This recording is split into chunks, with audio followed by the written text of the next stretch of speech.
పశ్చిమ గోదావరి జిల్లాలో టీడీపీలో చేరికలు కొనసాగుతున్నాయి. తణుకు నియోజకవర్గ టీడీపీ మాజీ ఎమ్మెల్యే ఆరుమిల్లి రాధాకృష్ణ సమక్షంలో ఈరగవరం గ్రామంలోని బీసీ యువకులు వైసీపీ నుంచి టీడీపీలో చేరారు.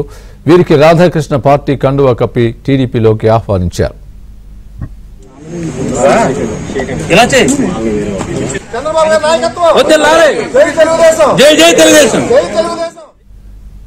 సీఎం జగన్ బీసీలను మోసం చేయడంపై యువకులు తీవ్ర అసంతృప్తితో ఉన్నారని రాధాకృష్ణ తెలిపారు. వైసీపీ పాలనలో బీసీలకు రక్షణ లేకుండా పోయిందని అన్నారు. బీసీలపై జరిగిన దాడులు, బీసీ నాయకులు హత్యలు వైసీపీ పాలనలోనే జరిగాయని, టీడీపీ జనసేన బీసీలకు అండగా నిలుస్తాయని, అందుకనే తాము వైసీపీని వీడి టీడీపీలో చేరుతున్నట్లు బీసీ యువకులు తెలిపారు.